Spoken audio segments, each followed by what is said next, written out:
देखिए 23वां दिन है आज किसान आंदोलन का। प्रधानमंत्री नरेंद्र मोदी मध्य प्रदेश के किसानों से बातचीत करने वाले हैं। वीडियो कॉन्फ्रेंसिंग के जरिए ये बातचीत होगी। वहीं दूसरी तरफ नरेंद्र सिंह तोमर जो देश के कृषि मंत्री हैं, उन्होंने बाकायदा एक चिट्ठी भी लिखी है जिसमें उन्होंने जो 3 कृषि कानून है उनको किसानों को समझाते हुए एड्रेस किया है। इस वक्त वाजिद के पास चलते हैं जो सिंधु बॉर्डर पर लगातार हमारे साथ बने हुए हैं।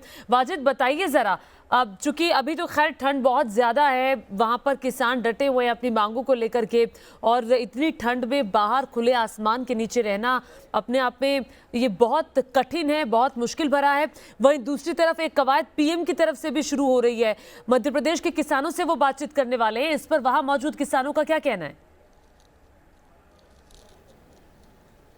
जी बिल्कुल। सबसे पहले मैं आपको यहाँ का मंजर, यहाँ का नज़ारा दिखा दूँ।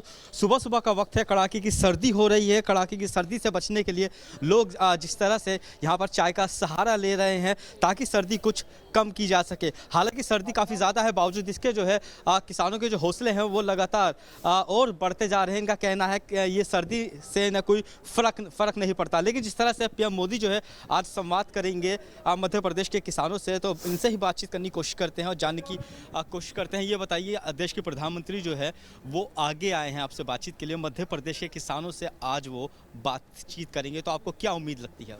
वो ऐसा है कि ये जो प्रधानमंत्री जी हैं या इनका मंत्रिमंडल है ना, ये जो आंदोलन कर रहे हैं किसान, इनको डुप्लीकेटेड किसान कह रहे हैं।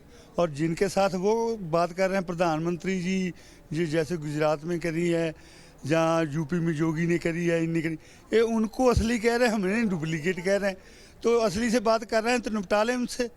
हमारे से तो जब बात करेंगे, बात हमारे से तो कर नहीं रहे, तो उनसे डुप्लीकेट से कर रहे हैं। जिनके पास कोई ज़मीन नहीं है उनको खड़ा कर रहे हैं। वो आपके माध्यम से मैं ये कहना चाहता हूँ कि आप ग्राउंड लेवल पे देखते हैं, ग्राउंड लेवल पे रिपोर्ट करते हैं, तो उनको ग्राउंड लेवल पे लेके आए ना, आपके पास लेके आए और आप खुद देखना कि वो किसान कुछ और हैं। ठीक है वाजिद, मैं आपके पास लौटूंगी। वाजिद, आप बातचीत भी कर रहे हैं। ये देखिए नरेंद्र सिंह तोमर जो कि देश के कृषि मंत्री हैं, वो क्या कह रहे हैं अपनी चिट्ठी में? कह रहे हैं कि झूठ फैलाया जा रहा है कि एमएसपी की व्यवस्था खत्म हो रही है। एमएसपी सिस्टम जारी है और आगे भी जारी रहेगा, ये हम वादा कर रहे हैं। उन्होंने कहा कि झूठ फैलाया जा रहा है कि एपीएमसी मंडियां बंद की जा रही हैं। उन्होंने कहा एपीएमसी मंडियां कायम रहेंगी, और लगातार कृषि मंत्री की तरफ से ये कहा जाता है कि एपीएमसी को अब हम और जो है वो उसका विस्तार करने वाले हैं, उसको और मजबूत करेंगे। एपीएमसी मंडियां बंद की जा रही हैं, ये झूठ किसानों के बीच में है। एपीएमसी मंडियां इस कानून की परिधि से बाहर हैं। सच ये है, झूठ फैलाया जा रहा है कि किसानों की जमीन खतरे में है, जबकि सच ये है कि एग्रीमेंट फसलों के लिए होगा, ना कि जमीन के लिए। किसानों की जमीन खतरे में है। लीज और गिरवी समेत जमीन के लिए किसी भी प्रकार के हस्तांतरण का करार नहीं होगा, ये सच है। वाजिद हमारे साथ बने हुए हैं।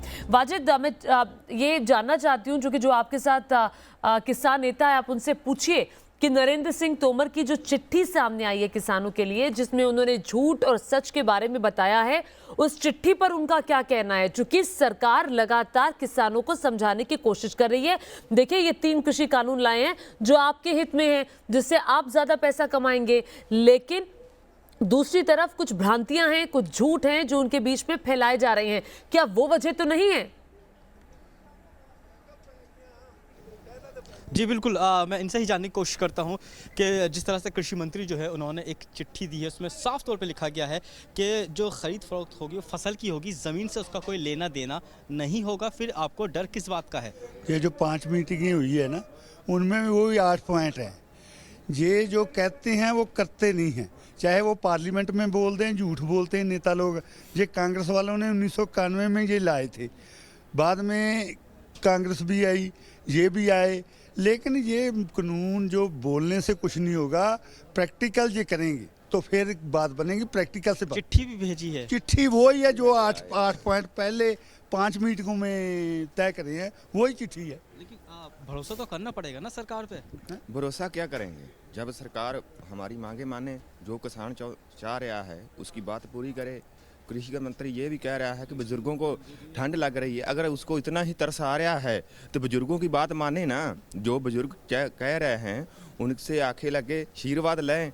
हमारे ਜਿਹੜੇ ਇਹਨਾਂ कानून बनाए ने खेती बाड़ी के, वो 3 कानून रद्द करें, जैसे या 9 में हम फैसला चाहते हैं। हम इसकी चिट्ठी पे जहाँ प्रधानमंत्री जो किसानों से बात कर रहे हैं उसके नहीं लिखती भरोसे में नहीं, ਪਾਰਲੀਮੈਂਟ ਸੈਸ਼ਨ ਸੱਦੇ ਉਹਨਾਂ ਦੇ ਵਿੱਚ ਇਹਨਾਂ ਨੂੰ ਰੱਦ ਕਰੇ ਅਸੀਂ तब मानेंगे नहीं तो नहीं वाजेद इनसे मानेंगे। पूछिए, अगर पीएम इनसे सीधे बात करेंगे तो करेंगे क्या, अपनी समस्याएं बताएंगे?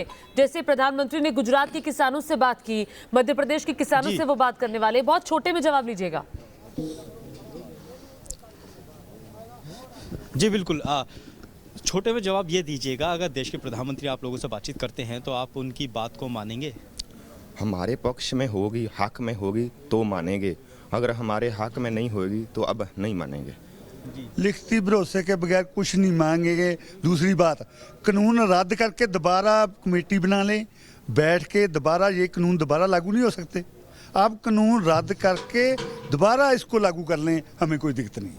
जी बिल्कुल, ज्योति आपने जिस तरह से सुना, इनका यही कहना है कि कानून जब तक रद्द नहीं होगा तब तक देश के अगर पीएम भी आके इनसे बातचीत करेंगे तो ये बातचीत को रद्द कर देंगे, नहीं मानेंगे। तो इनका ठीक है, चूंकि लगातार किसान नेताओं की तरफ से वाजेद ये कहा जाता रहा है कि देखिए अब ये जो लड़ाई है ये हमारे सम्मान की लड़ाई हो चली है, क्योंकि हम किसान नहीं चाहते इन 3 कृषि कानूनों को, तो क्यों इन्हें हम पर थोपा जा रहा है। बहुत शुक्रिया वाजेद तमाम जानकारी के लिए सिंधु बॉर्डर से।